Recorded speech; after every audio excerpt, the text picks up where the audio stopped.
Mahal kong kaibigan, gusto kong iparating ang mahigpit na mensahe ng pag-unawa at pagmamahal sa lahat ng aspeto ng ating mga relasyon. Hindi laging madali ang pagtitiwala at pagiging tapat, ngunit ito ay haligi ng isang malusog na pagmamahalan. Kapag tayo ay pumasok sa isang relasyon, ito ay may kasamang pangako na magiging tapat, magmamahal, at magmamalasakit sa isa't isa. Ang hindi pagiging loyal sa iyong partner o asawa ay maaaring magdulot ng matinding paminsan-minsan na sakit, pagkasira ng tiwala, at pagkasira ng samahan.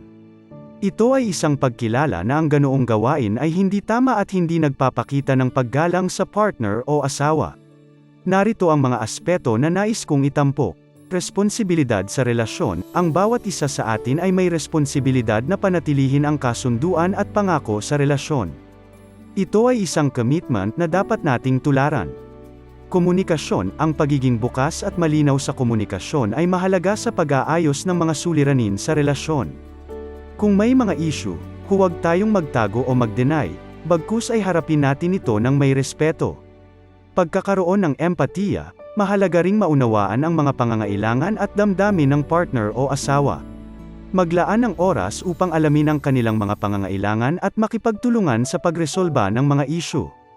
Pagkakaroon ng pagkakataon, sa ilalim ng maraming sitwasyon, ang pagbibigay ng pagkakataon para sa pagbabago ay isang mahalagang hakbang sa pag-aayos ng relasyon. Subalit ito ay dapat may kalakip na pagtanggap ng responsibilidad sa mga nagawa. Pakikipagtulungan, huwag tayo matakot na humingi ng tulong mula sa propesyonal, gaya ng therapist o counselor, kung kinakailangan ito para sa pag-aayos ng relasyon.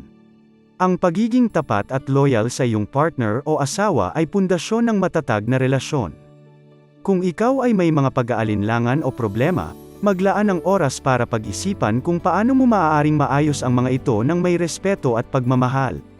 Ang pag-aayos ng mga suliranin ay maaaring mahirap, ngunit ang pag-unlad at pagpapabuti ng relasyon ay nagiging makabuluhan.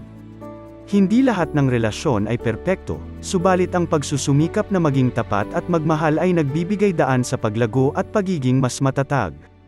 Mahalaga kang tandaan na ang pagkakaroon ng isang malusog at masayang relasyon ay nagmumula sa pagkakaroon ng tiwala, pag-unawa, at pagmamahalan.